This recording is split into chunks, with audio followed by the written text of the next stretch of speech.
Assalamualaikum warahmatullahi wabarakatuh. Selamat siang semuanya, mahasiswa STB Al Muhsin yang saya cintai dan saya banggakan. Alhamdulillah pada siang hari ini kita bisa belajar lagi, melanjutkan pembahasan kita tentang hadis-hadis ahkam muamalat. Pada pertemuan keempat ini, insya Allah kita akan membahas tentang hadis etika ekonomi. Bagaimana cara mendapatkan harta dengan baik dan halal, dan juga larangan-larangan dalam kegiatan ekonomi. Baik, kita langsung saja membahas tentang hadis yang pertama. Hadis ini diriwayatkan dari Rifa'ah bin Rafi' radhiyallahu anhu, bahwasanya Rasulullah Shallallahu alaihi wasallam suila ditanya, ayyul kasbi atyabu, pekerjaan apa yang paling baik. Rasulullah SAW ditanya pekerjaan apa yang paling baik.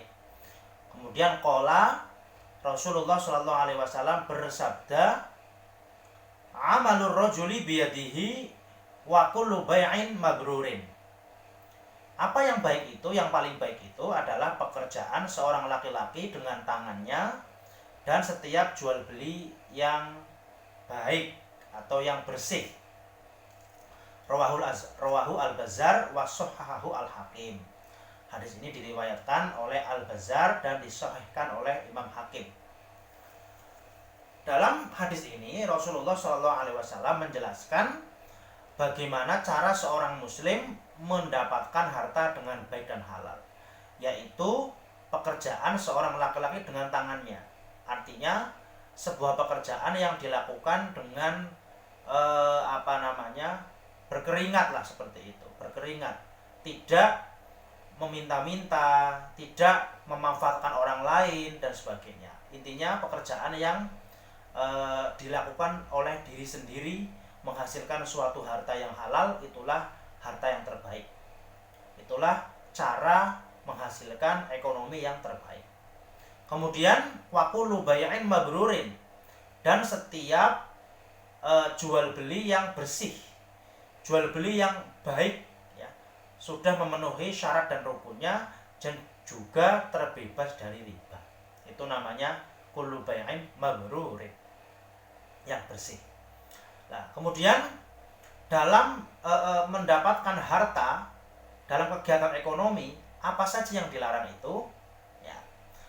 Jadi pada prinsipnya teman-teman, pada prinsipnya dalam muamalat, dalam kita melakukan kegiatan ekonomi, sesuatu yang tidak ada dalil, sesuatu yang tidak ada dalilnya itu diperbolehkan. Ya. Sampai ada larangan. Al aslu fil muamalah al ibahah. Secara asal dalam kegiatan ekonomi adalah diperbolehkan. Hatta yadulad dalilu ala at-tahrim, sampai ada dalil yang mengharamkannya. Maka dalam kegiatan ekonomi kita juga harus tahu apa-apa yang dilarang. Kalau tidak ada larangan maka diperbolehkan. Maka kita mempelajari apa-apa yang dilarang. Ada banyak larangan dalam Islam terkait dengan kegiatan ekonomi. Apa saja itu? Ya, kita akan pelajari beberapa ya. Yang pertama, ada sebuah hadis yang diriwayatkan dari Abi Hurairah radhiyallahu anhu. Qala, dia berkata, naha Rasulullah sallallahu alaihi wasallam an bai'il hasati wa an bai'il gharari. Rasulullah sallallahu alaihi wasallam mencegah dari bai'ul hasad dan bai'ul gharar. Apa itu bai'ul hasad? Bai'ul hasad adalah jual beli yang dalam tradisi jahiliyah masa lalu ada seorang penjual yang memasang atau memajang barang-barang dagangannya. Nah, kemudian dia menyediakan beberapa kerikil seperti itu ya. Menyediakan beberapa kerikil, calon pembeli mengambil kerikil-kerikil tersebut. Lalu calon pembeli ini disuruh untuk melemparkan kerikil-kerikil itu ke arah dagangan yang dipajang. kerikil yang mengenai barang dagangan itu, maka barang dagangannya itu harus dibeli. Ya, jadi lempar kerikil sampai barang dagangan yang kena kerikil harus dibeli. Itu namanya bai'ul hasad. Ini dilarang oleh Islam. Kenapa? Karena akan terjadi kecurangan seperti itu. Penjual dan pembeli itu kan harus saling ridho, harus saling rela atas transaksi mereka. Aku mau jual HP kepada pembeli saya, maka pembeli saya pun ridho atau rela dengan HP yang saya jual. Kalau tidak mau ya sudah, tidak mau ya tidak terjadi transaksi. Nah, adapun bai'ul hasad ini seolah-olah pemaksaan seperti itu. Kerikil yang dilemparkan mengenai sasaran, itu sasarannya harus dibeli seperti itu. Itu kan namanya nanti bisa merugikan seperti itu. Jangan-jangan yang dibeli itu ada sesuatu yang tidak dia inginkan. Nah, kemudian beliau juga, Rasulullah mencegah dari bai'ul gharar, mencegah dari jual beli gharar. Apa itu gharar? Gharar itu tidak jelas, dan berakibat pada kemungkinan untuk penipuan seperti itu. Gharar, misalkan bai'ul gharar itu contohnya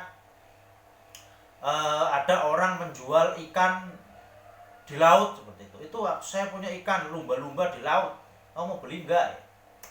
Ya ini gimana? Laut itu terlalu luas dan belum ditangkap. Kalau udah ditangkap nggak masalah seperti itu. Atau ada burung terbang, itu burungnya saya jual, buat kamu mau enggak?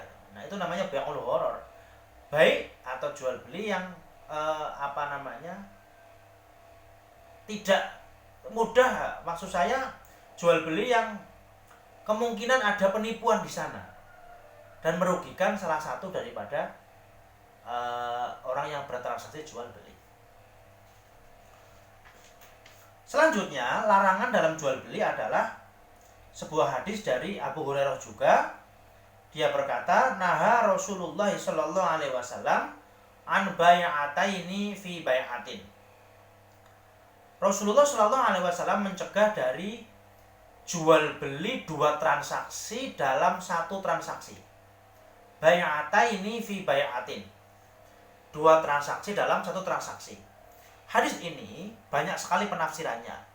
Penafsiran yang paling mudah dipahami adalah dengan contoh, misalnya saya memiliki HP, ya. HP ini saya jual ke Anda. Saya bilang jual ke Anda, Mas, ya, saya punya HP ini harganya 1 juta kalau cash. Kalau kredit 1.200.000, ya. Jadi dua harga. Cash 1 juta, kalau kredit 1.200.000. Nah, Anda sebagai calon pembeli tidak memilih, langsung bilang saya setuju. Ya, saya setuju. Itu namanya bai'ataini fi bai'atin. Dua transaksi dalam satu transaksi. Ya. Kalau Anda tidak memilih, maka itu namanya dilarang. Tapi kalau Anda memilih salah satunya, maka Anda sudah memilih. Jadinya cuma satu transaksinya. Mas, ini saya jual HP ke Anda, satu HP ini 1 juta kalau cash, kalau kredit 1.200.000. Anda memilih, saya pilih yang cash, Pak. Nah, itu namanya boleh, karena sudah memilih. Berarti satu transaksi dalam satu transaksi itu namanya. Atau Anda bilang, saya pilih kredit, Pak. Nah, itu juga boleh. Ya. Yang tidak boleh itu, Anda tidak memilih, tiba-tiba Anda menyetujuinya. Itu dilarang oleh Rasulullah Sallallahu Alaihi Wasallam. Selanjutnya, ada sebuah hadis yang menjelaskan tentang larangan Rasulullah dalam jual beli, yaitu dari Ibnu Umar radhiyallahu anhu, dari putranya Umar radhiyallahu anhu. Dia berkata, nah Rasulullah sallallahu alaihi wasallam 'anil najshi. Rasulullah sallallahu alaihi wasallam mencegah dari najis. Apa itu najis? Najis ini adalah sebuah istilah, ya, dalam dunia perdagangan, dalam dunia bisnis. Ya. Saya contohkan langsung apa itu najis. Najis itu bisa berlaku di mana saja, tapi yang paling mudah dicontohkan adalah dalam pasar hewan. Ya. Misalkan begini, Anda mau beli seekor kambing seperti itu di sebuah pasar hewan ya. Anda datang ke penjual, Pak, ini kambing harganya berapa? Seperti itu. Nah, kemudian pedagangnya bilang, kambing ini harganya 2.500.000. Nah, kemudian Anda menawar, masa segitu Pak? Boleh nawar lah 2 juta kali gitu kan. Nah, ketika Anda tawar menawar, tiba-tiba datang orang ke penjual itu. Pak, kambingnya piro Pak ini Pak? Ini 2,5 juta Pak. Pak, kata penjualnya. Wah, ini murah banget ini. Tak beli aja ya. Kemarin itu saya itu membeli kambing di pasar lain itu. Segini itu 5 juta. Ini benar-benar murah ini. Wah, saya beli ya Pak ya. Nah, ini orang ini mengatakan bahwa kambing itu sangat murah gitu kan. Nah, Anda sebagai calon pembeli jadi tertarik, oh berarti ini kambing murah ya. Nah, padahal antara penjual dan orang yang tadi ngomong udah beli kambing lebih murah gitu ya, itu adalah satu tim untuk mengelabui Anda ya, satu tim untuk mengelabui Anda, untuk menipu Anda supaya Anda tertarik, jadi dia pura-pura menjadi pembeli padahal dia satu tim dengan penjual itu namanya najis. Itu dilarang oleh Rasulullah Shallallahu Alaihi Wasallam. Ya, selanjutnya adalah sebuah hadis dari Ma'mar bin Abdillah radhiyallahu anhu dari Rasulullah Shallallahu Alaihi Wasallam. Beliau bersabda, qala la yahtaqiru illa khati'un. Tidaklah menimbun barang kecuali orang yang salah. Di sini Rasulullah Shallallahu Alaihi Wasallam memperingatkan kita dengan melarang kita untuk melakukan ihtikar. Apa itu ihtikar? Ihtikar adalah perbuatan menimbun barang untuk dijual ketika barang itu mahal. Ini juga dilarang oleh pemerintah ya. Misalkan ada seorang pedagang, dia pedagang beras ya misalkan, dia menimbun barang, kemudian ada orang mau beli, nggak boleh ditimbun sampai barang di pasaran susah, dia baru jual dengan harga yang mahal. Itu namanya menimbun barang, ihtikar. Itu tidak diperbolehkan oleh Rasulullah Shallallahu Alaihi Wasallam ya, karena itu merugikan masyarakat. Menimbun barang untuk dijual dalam keadaan mahal itu dilarang. Tapi kalau menimbun barang untuk konsumsi sendiri ya tidak dimasalahkan. Misalkan kalau petani panen 1 ton itu kan nggak dijual, disimpan di gudang ya nggak apa-apa, karena untuk konsumsi 1 tahun misalkan seperti itu. Atau sebuah pesantren, santrinya banyak, membeli barang beberapa ton ya untuk makan 1 tahun, itu nggak masalah ya kalau untuk tidak dibisniskan ya. Kalau bukan dibisniskan itu tidak dilarang. Yang dilarang adalah menimbun untuk dijual ketika harga mahal, itu merugikan masyarakat. Baik, beberapa hadis yang telah saya jelaskan semoga bermanfaat. Nanti silakan didiskusikan ya. Wabillahi taufik wal hidayah wal inayah wal afu minkum. Assalamualaikum warahmatullahi wabarakatuh.